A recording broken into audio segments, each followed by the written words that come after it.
ईद के दिन सुबह मिठाई बनाने के लिए माँ फातिमा रदी अल्लाहु अन्हा बहुत ही मसरूफ थी। आटा गूंथने और दीगर तैयारियों में लगी हुई थी क्योंकि सुबह ही सारे काम पूरे करने थे। दूसरी तरफ 8-10 साल के मासूम से दो भाई अपना खेल छोड़कर माँ के पास आ गए। उनके मासूम लहजे में एक सवाल था, अम्मा तुम्हें याद नहीं, आज ईद है, जरा बाहर आकर देखो तो सही। मोहल्ले के लड़के लड़कियां नए नए कपड़े पहनकर कितना खुश हो रहे हैं और हम दोनों ने तो अभी तक नए कपड़े भी नहीं पहने। क्या इसका मतलब यह है कि हम आज ईद नहीं मनाएंगे?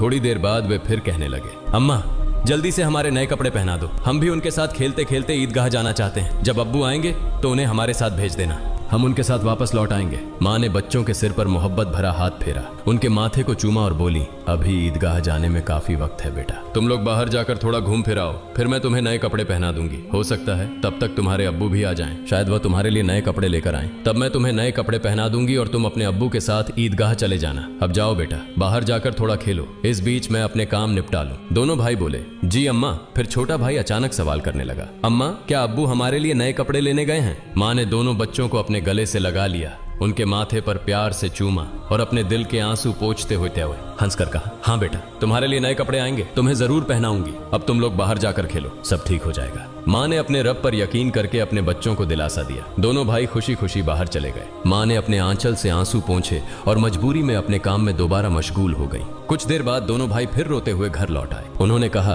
अम्मा वे लोग हमें अपने नए कपड़े दिखाकर चिढ़ा रहे हैं। वे कहते हैं, देखो तुम्हारे पास हमारे जैसे नए कपड़े नहीं हैं, अगर होते तो तुम इन्हें जरूर पहनते। वे कहते हैं कि हमारे अब्बू कैसे हैं जो ईद के दिन भी हमारे लिए नए कपड़े नहीं लाए। वे हमें ईदगाह चलने को कह रहे हैं और बोल रहे हैं जल्दी से नए कपड़े पहनकर आओ, अगर आना है। वे खजूर के पेड़ के नीचे खड़े हैं और तब तक हमारा इंतजार करेंगे जब तक हम नए कपड़े पहनकर उनके साथ न चले। अम्मा अब्बू अभी तक क्यों नहीं आए? अम्मी हमें जल्दी से नए कपड़े पहना दो ताकि हम आपके साथ ईदगाह जा सकें। मासूम बच्चों की इस गुजारिश को सुनकर अम्मी अपने जज्बातों पर काबू नहीं रख सकी। आंसू रोकना उनके लिए बड़ा मुश्किल हो गया, लेकिन बच्चे अम्मी को मजबूती से गले लगाकर खामोशी से उनकी ओर देख रहे थे। सब्र खो चुकी अम्मी अपने बच्चों को अपने सीने से लगाकर सिसक सिसक कर रोने लगी। कुछ ही पल में खुद को संभालते हुए अम्मी ने आंसू पोंछे और चेहरे पर जबरन एक हल्की मुस्कान लाते हुए बोली, अभी ईदगाह जाने का वक्त नहीं हुआ है। बेटा तुम लोग इतनी जल्दी क्यों कर रहे हो? नमाज के लिए अभी काफी वक्त है। इस दौरान बाहर जाकर थोड़ा घूम फिर आओ और देखो तुम्हारे अब्बू कहाँ हैं, उन्हें ढूंढ कर ले आओ, तब तक मैं अपना बाकी काम निपटा लेती हूँ। थोड़ा सा ही काम बचा है। अगर तुम्हारे अब्बू नए कपड़े लाते हैं तो मैं तुम्हें बहुत खूबसूरती से तैयार कर दूंगी, फिर तुम मिठाई खाकर अपने अब्बू के साथ ईदगाह जाओगे, ठीक है?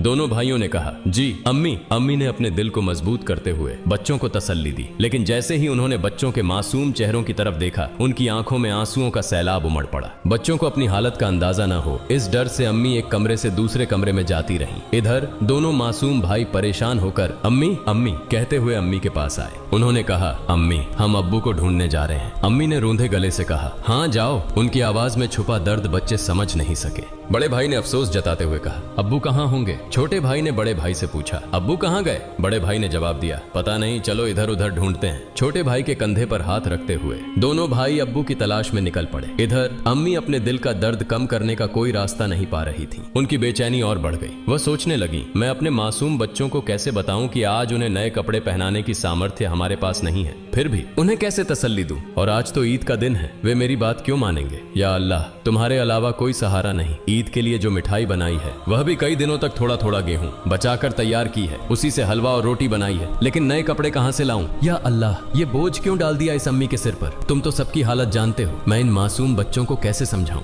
या अल्लाह तुम रहमदिल और सर्वशक्तिमान हो, झूठ बोलना गुनाह है, यह जानते हुए भी मैं अपने बच्चों को झूठे दिलासे और उम्मीद देकर बहला रही हूँ, लेकिन अब मैं क्या करूँ ये तो बता दो। हे अल्लाह तुम मुझे रास्ता दिखाओ, तुम मेरे गरीब पति की हालत जानते हो, तुम गरीबों के हालात से वाकिफ हो, हे रहमान हे रहीम। यह कहते कहते माँ रसोई में चली गईं और जोर जोर से चक्की चलाने लगी। चक्की के घुर्र घुर्र की आवाज के साथ उनके दिल का दर्द भी बाहर आने लगा। आंसू पोंछते हुए भले ही मिठाई बनाने का काम तेजी से चल रहा था, लेकिन जैसे ही यह काम पूरा होने को आया, एक और मुश्किल सामने खड़ी हो गई। तभी अम्मा अम्मा कहते हुए दो मासूम बच्चे हांफते हांफते माँ के पास आकर खड़े हो गए। माँ ने कहा, बोलो बेटा क्या बात है? माँ ने अपनी इच्छाओं और आराम को हमेशा पति की गरीबी को देखकर दबा कर रखा था। वह थोड़े में ही खुश रहती थी, लेकिन आज मासूम बच्चों की छोटी सी ख्वाहिश ने उनके धैर्य को तोड़ दिया। उन्होंने खुद को संभालते हुए बच्चों को गोद में उठा लिया, मुस्कुराने की कोशिश की, उनके माथे पर चुंबन किया और कहा, बोलो बेटा क्या कहना है? दोनों बच्चों ने हाथों से से अपनी आंखें मसलना शुरू कर दिया। यह देखकर छोटे भाई ने भी बड़े भाई की नकल कर ली। माँ ने कहा, देखो बेटा,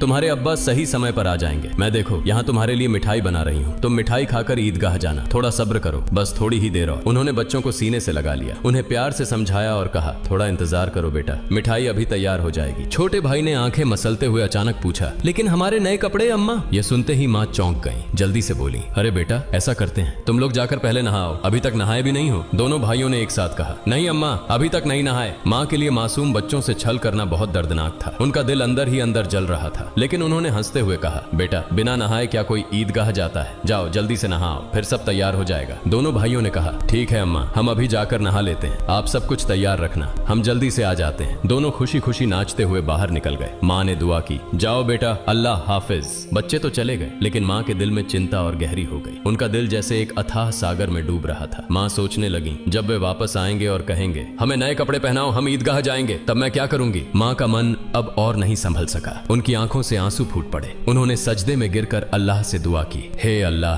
तुम ही मेरा सहारा हो, तुम इस बेबस माँ की मदद करो, तुम मुझे इस स्थिति से बाहर निकालो। हे अल्लाह, तुम्हारे अलावा मेरा कोई नहीं है, मुझे राहत दो, इस स्थिति से मुक्ति दो। इसके बाद माँ किसी उन्मादी की तरह बोलने लगी, हे अल्लाह, तुम तो बच्चों की माँ का दिल समझते हो। 3 बार इन मासूम नासमझ बच्चों को बहला फुसलाकर मैंने किसी तरह संभाल लिया, लेकिन अब क्या करूं? अब क्या कहूं? तुम ही मुझे रास्ता दिखाओ, हे अल्लाह, तुम ही मुझे सहारा दो, तुम सर्वशक्तिमान हो, तुम सब कर सकते हो। फिर